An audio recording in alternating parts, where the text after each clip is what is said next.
ये गोटेदार चुनरी आजा माँ ओढ़ के, ये मेरे घर आजा मैया मंदिर को छोड़ के, मेरे घर आजा मैया मंदिर को छोड़ के, ये गोटेदार चुनरी आजा माँ ओढ़ के।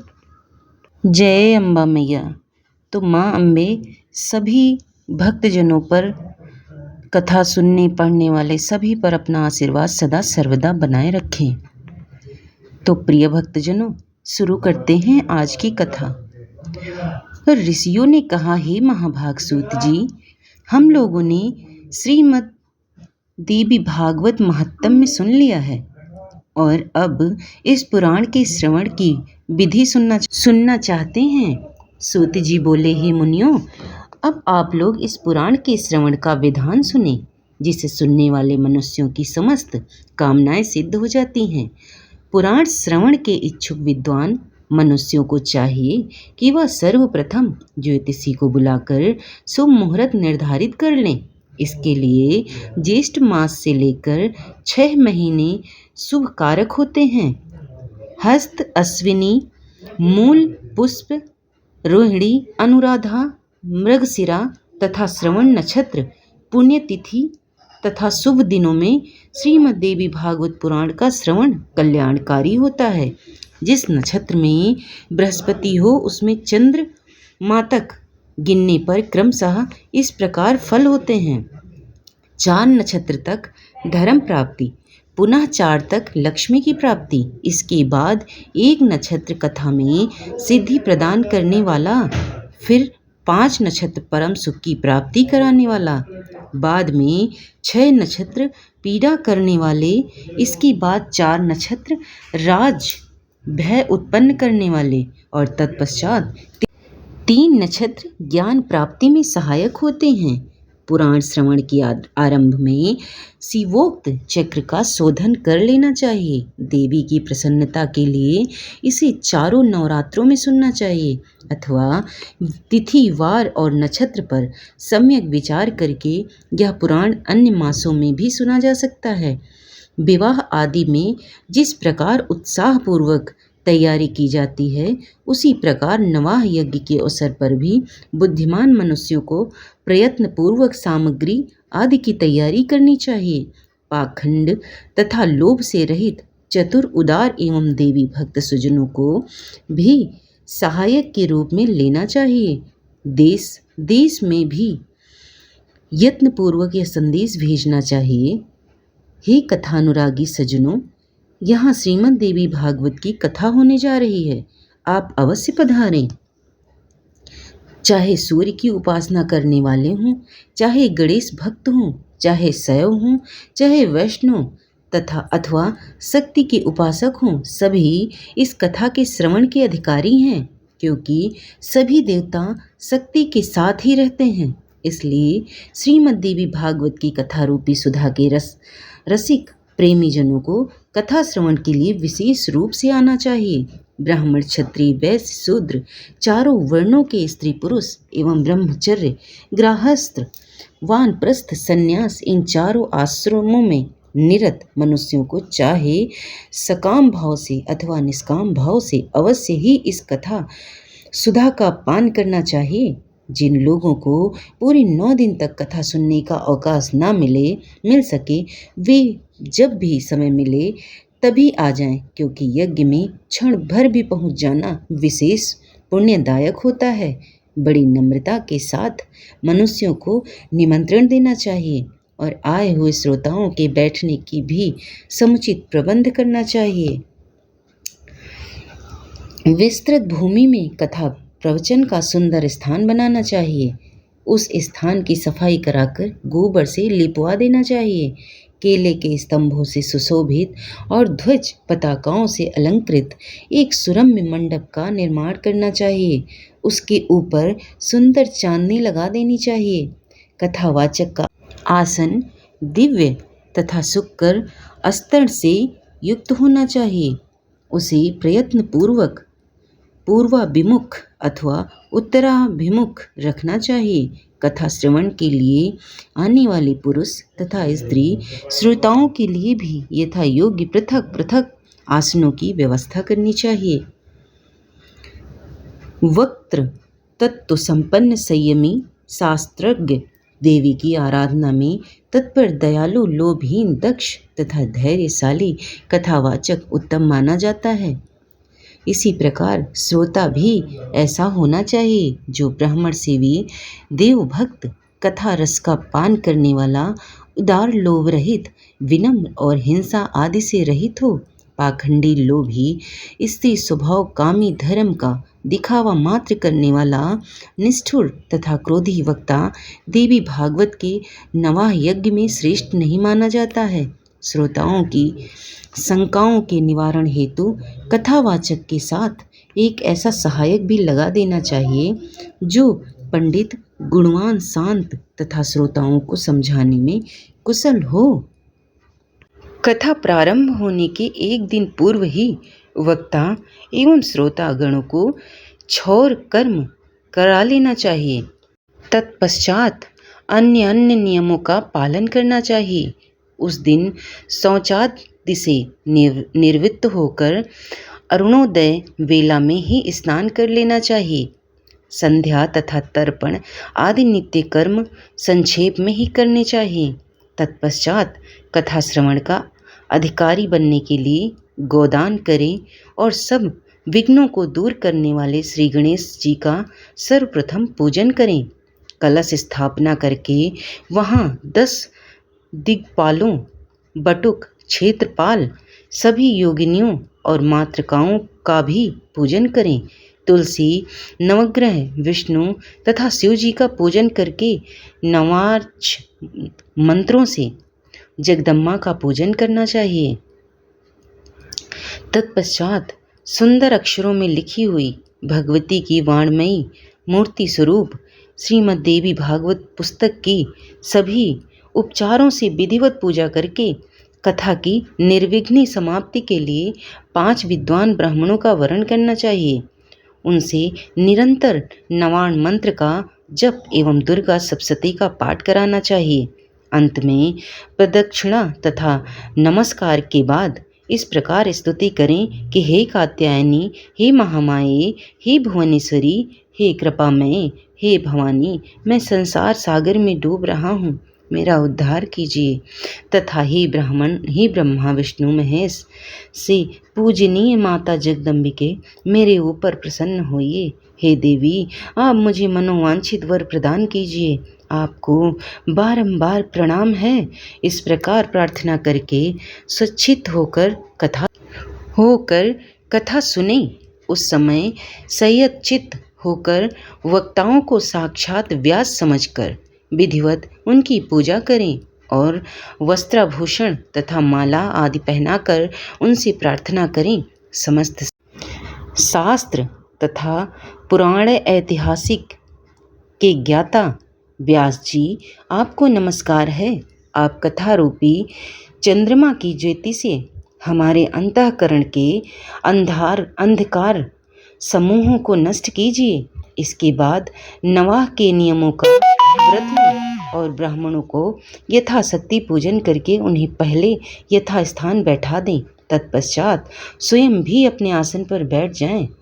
तब सावधान मन से चारों पुरुषार्थ, धर्म, अर्थ, काम एवं मोक्ष फलों को प्राप्त करने के लिए पुत्र, कलत्र, धन, धान्य तथा ग्रह की चिंता छोड़कर कथा सुने।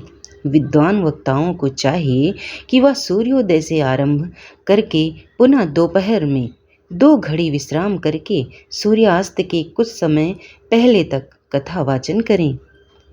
मलमूत्र के वेग को रोकने के लिए स्वल्पहार उत्तम होता है। कथार्थी को दिन रात में केवल एक बार हविष्यान्न का भोजन करना ही ठीक है, अथवा फलाहार करें या केवल दूध घी के आहार पर ही रहें। बुद्धिमान को चाहिए कि ऐसा आहार ग्रहण करें जिससे कथा में किसी प्रकार की बाधा न हो। हे द्विजगण, अब मैं कथा श्रवण में निष्ठा रखने वालों के नियम बताता हूँ। जो लोग ब्रह्मा विष्णु और शिव में भेद दृष्टि रखते हैं, देवी की भक्ति से रहित हैं, जो पाखंडी हिंसक तथा दुष्ट हैं और जो ब्राह्मणों से द्वेष रखने वाले तथा नास्तिक हैं, वे कथा श्रवण के योग्य नहीं हैं। जो परास्त्री पराया धन ब्राह्मण तथा वेद संपत्ति के हरण में लुब्ध रहते हैं, उनका कथा श्रवण में अधिकार नहीं है। श्रोता को चाहिए कि वह ब्रह्मचर्य का पालन करे, पृथ्वी पर सोए, सत्य बोले, जितेंद्रिय रहे तथा कथा की समाप्ति पर संयम पूर्वक पत्तल पर भोजन करे। बकरी को बैंगन, बहेड़ा, कालिंद, तेल, दाल, मधु और जला हुआ बासी तथा भाव दूषित अन्न का त्याग कर देना चाहिए। कथा सुनने वाला व्रती मांस, मसूर, रजस्वला, स्त्री का देखा हुआ खाद्यान्न, लहसुन, मूली, हींग, प्याज, गाजर, कोहड़ा और कर्मों का साग न खाएं। काम, क्रोध, मद, लोभ, पाखंड और अहंकारों को छोड़ दें। विप्रद्रोही पतित, संकारहीन चांडाल, यवन, अत्यंत रजस्वला स्त्री और वेद विहीन मनुष्यों से कथाव्रती को वार्तालाप नहीं करना चाहिए। श्रोता को चाहिए कि वह वेद, गौ, गुरु, ब्राह्मण, स्त्री, राजा, महापुरुष, देवताओं और देशभक्तों की निंदा कभी न सुने। जो कथावक्री हो उसे सर्वदा विनयशील, सरलचित्त, पवित्र, दयालु, कम बोलने वाला तथा उदार मन वाला होना चाहिए। श्वेत कुष्ठी, क्षय रोगी, अभागा, पापी, दरिद्र तथा संतानहीन मनुष्य इस कथा को भक्ति पूर्वक सुने। जो स्त्री वंध्या, काकवंध्या, जिस स्त्री को एक बार संतान होकर बंद हो जाए, अभागिन तथा मृत वस्या हो और जिसका गर्भ गिर जाता हो, ऐसी सभी स्त्रियों को इस देवी भागवत कथा का श्रवण करना चाहिए। जो मनुष्य बिना परिश्रम के ही धर्म, अर्थ, काम और मोक्ष प्राप्त करना चाहता है, वह यत्नपूर्वक इस देवी भागवत की कथा अवश्य सुने। इस नवा कथा के 9 दिन 9 यज्ञों के समान हैं। उनमें किया गया दान, हवन तथा जप अनंत फल देने वाला होता है।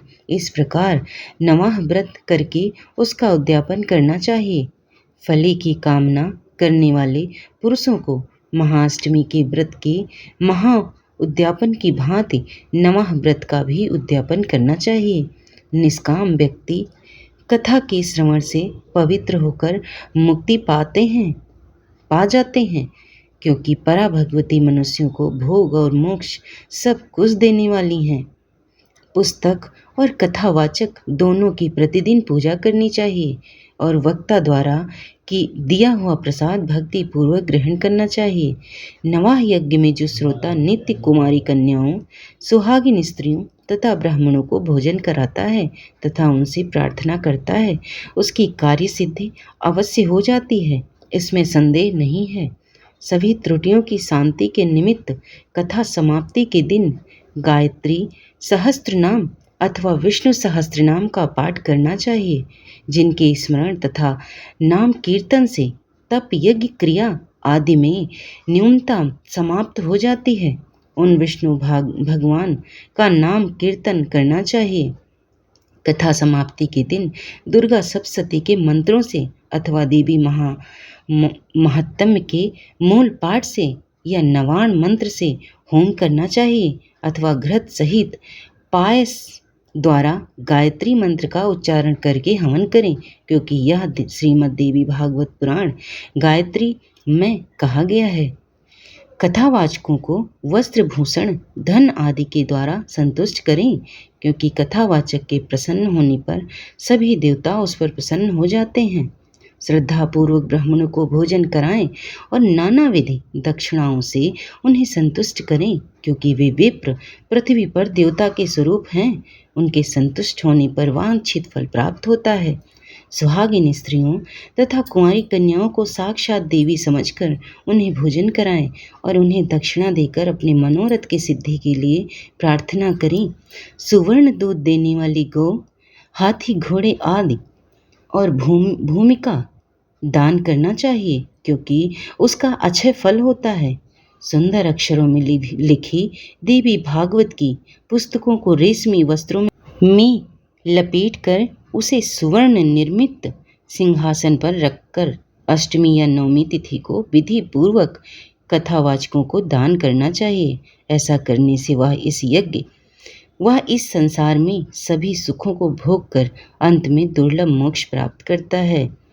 पुराणों को जानने वाला वक्ता चाहे दरिद्र हो, दुर्बल हो, बालक हो, युवक हो अथवा वृद्ध हो, वह सर्वदा वंदनीय, पूज्य एवं मान्य होता है। यद्यपि संसार में जन्म अथवा गुण के कारण अनेक गुरु हैं, परंतु पुराण का ज्ञाता उन सबसे श्रेष्ठ गुरु है। व्यास के आसन पर बैठा हुआ पौराणिक ब्राह्मण जब तक कथा समाप्त ना हो जाए तब तक किसी को भी प्रणाम ना करे। जो लोग इस दिव्य पौराणिक कथा को श्रद्धा रहित होकर सुनते हैं, उन दुख तथा दारिद्र्य युक्त मनुष्यों को कथा श्रवण का पुण्य फल प्राप्त नहीं होता। जो लोग तांबुल, पुष्प आदि उपचारों से पुराणों का पूजन किए बिना ही देवी की कथा सुनते हैं, वे दरिद्र होते हैं। जो लोग कथा के बीच में ही उसे छोड़कर अन्यत्र चले जाते हैं, कुछ ही समय बाद उनकी संपदाएं एवं स्त्री आदि नष्ट हो जाती हैं। जो अभिमानवश व्यास से ऊंचे स्थान पर बैठकर कथा सुनते हैं, वे नरक यातना भोग कर इस लोक में कौवे की योनि पाते हैं। जो बहुमूल्य आसन पर अथवा बीरासने बैठकर दिव्य कथा का श्रवण करते हैं, वे अर्जुन वृक्ष होते हैं। कथा होते समय जो लोग व्यर्थ तर्क वितर्क करते हैं, वे लोग इस लोक में पहले गर्दभ योनि में तत्पश्चात गिरगिट की योनि में जाते हैं। जो लोग पुराण जानने वालों की अथवा पाप नाशिनी कथा की निंदा करते हैं, वे सैकड़ों जन तक दुष्ट कुत्ते होते हैं, इसमें संदेह नहीं है। जो लोग कथावाचक के बराबर आसन पर बैठकर कथा सुनते हैं, उन्हें गुरु के आसन पर बैठने का पाप लगता है और वे नरक में वास करते हैं। जो लोग वक्ता को प्रणाम किए बिना ही कथा सुनने लगते हैं, वे जन्मांतर में विषैले वृक्ष होते हैं। इसी प्रकार जो लोग लेटे लेटे कथा सुनते हैं, वे अजगर सांप की योनि पाते हैं। जो मनुष्य कभी भी पुराण की कथा नहीं सुनते, वे घोर नरक भोग कर वनैले सुअर की योनि में जाते हैं। जो लोग 60 मनुष्य कथा का अनुमोदन नहीं करते, अपितु उसमें विघ्न डाला करते हैं, वे करोड़ों वर्षों तक नरक यातना भोग कर अंत में ग्राम सूकर होते हैं। जो लोग पुराणी वक्ताओं आसन, पात्र, द्रव्य, फल, वस्त्र तथा कमल प्रदान करते हैं, वे भगवान के परम पद को प्राप्त करते हैं। जो मनुष्य पुराण पुस्तक के लिए नवीन रेशमी वस्त्र तथा सुंदर सूत्रों का दान करते हैं, वे सुखी रहते हैं। सभी पुराणों के सुनने से जो फल प्राप्त होता है, उससे 100 गुना पुण्य श्रीमद् देवी भागवत पुराण के श्रवण से होता है। जिस प्रकार नदियों में गंगा श्रेष्ठ है, देवताओं में शिव, काव्यों में वाल्मीकि, रामायण तथा तेजस्वियों में भगवान सूर्य श्रेष्ठ हैं, और जैसे आनंद देने वालों में चंद्रमा, सब धनों में सुयश, क्षमाशील में पृथ्वी, गंभीरता में समुद्र, मंत्रों में गायत्री तथा पापनाशक के उपायों में भगवत स्मरण श्रेष्ठ है, उसी प्रकार 18 पुराणों में यह श्रीमद् देवी भागवत पुराण सर्वश्रेष्ठ है। जिस किसी भी उपाय से यदि कोई मनुष्य इस महापुराण की 9 आवृत्तियां सुन ले, तो उसकी फल का वर्णन नहीं किया जा सकता है। वह तो जीवन मुक्त ही हो जाता है।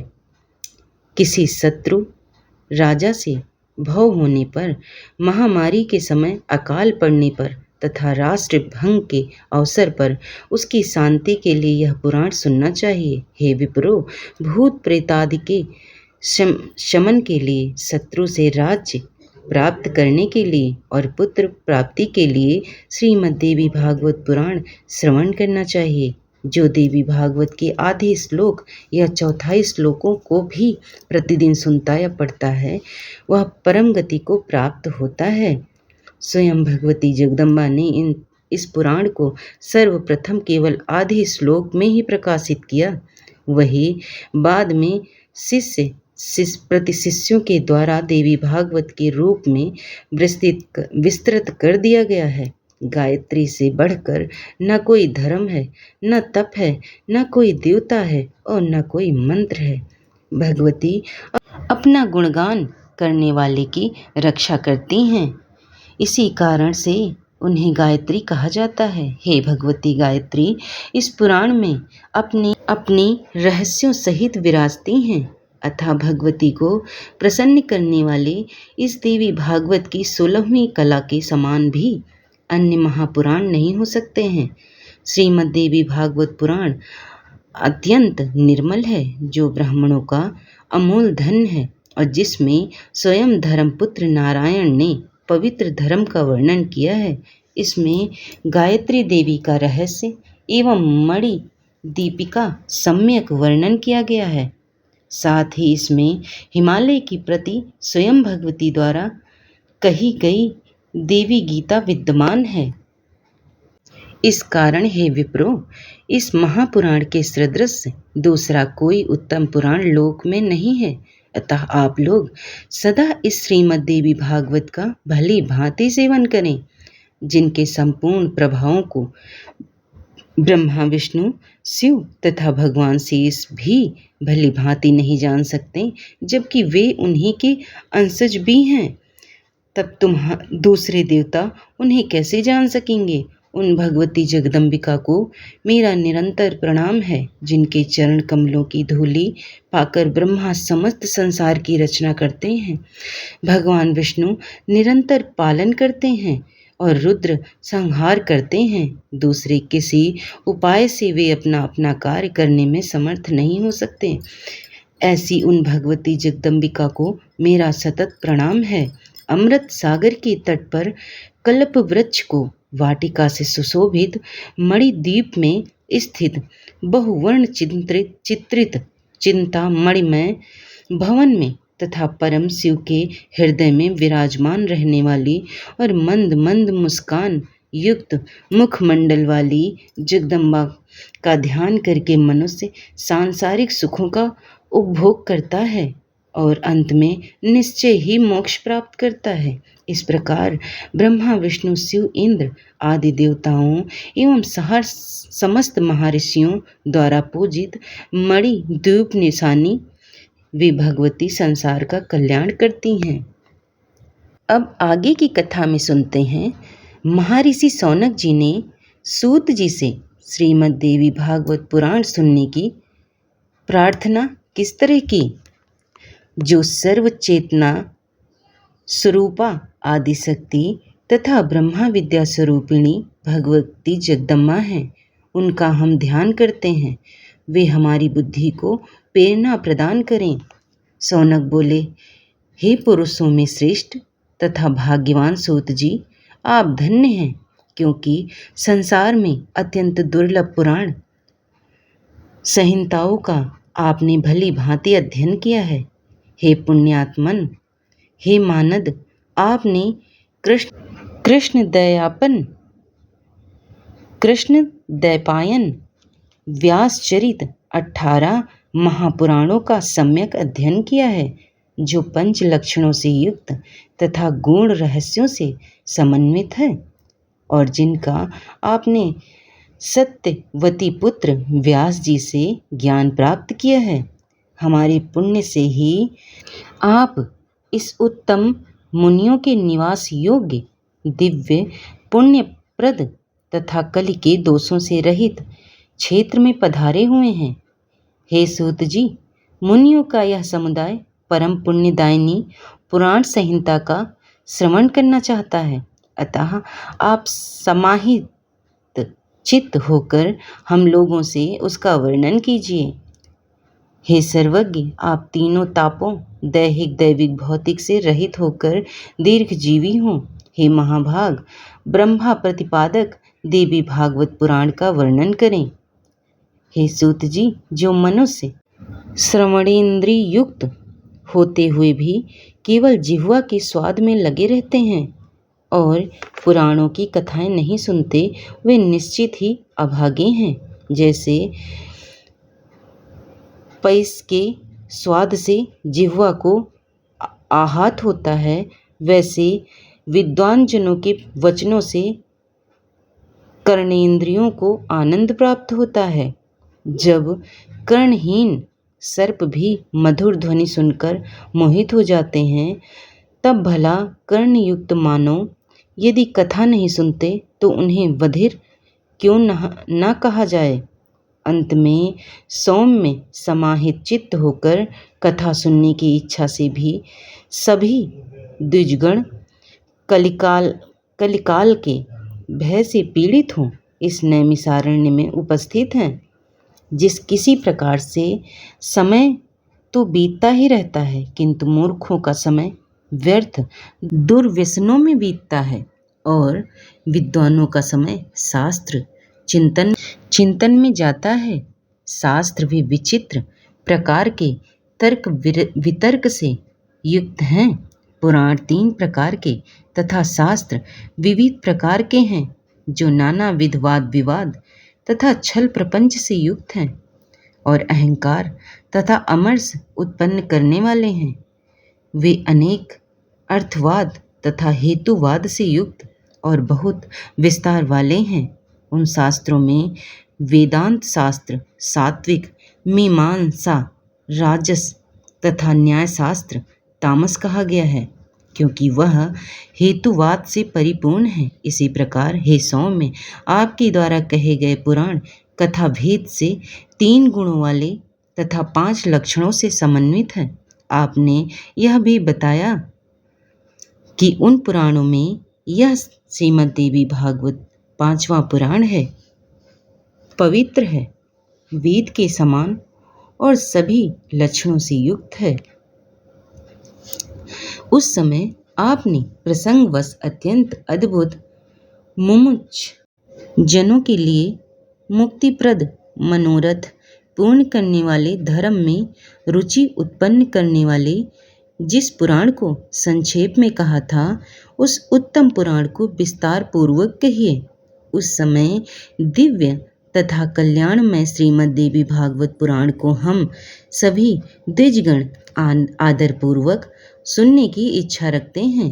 हे धर्मज्ञ, गुरु भक्त एवं सत्व गुण से संपन्न होने के कारण आप कृष्ण द्वैपायन के द्वारा कही गई इस प्राचीन संहिता का ज्ञान प्राप्त कर चुके हैं। जिस प्रकार देवता लोग अमृत पान करते हुए तृप्त नहीं होते, उसी प्रकार हम लोगों ने भी यहाँ आपकी मुखारविंद से निकली अन्यान्य कथाएं सुनी, किंतु अभी भी हम तृप्त नहीं हुए हैं।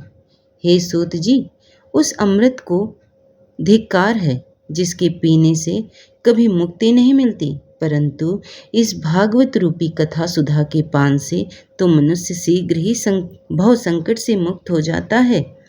हे सूत जी, अमृत पान के लिए जो हजारों प्रकार के यज्ञ किए गए हैं, उनमें से भी सर्वदा के लिए हमें शांति नहीं मिली। यज्ञों का फल तो कठिन केवल स्वर्ग है। पुण्य क्षीण होने पर पुनः स्वर्ग से मृत्यु लोक में लौटना ही पड़ता है। जिस प्रकार निरंतर आवागमन के चक्रों में आना जाना लगा रहता है, हे सर्वज्ञ, त्रिगुणात्मक कालचक्र में भ्रमण करते हुए मनुष्यों की ज्ञान के बिना मुक्ति कदापि संभव नहीं है।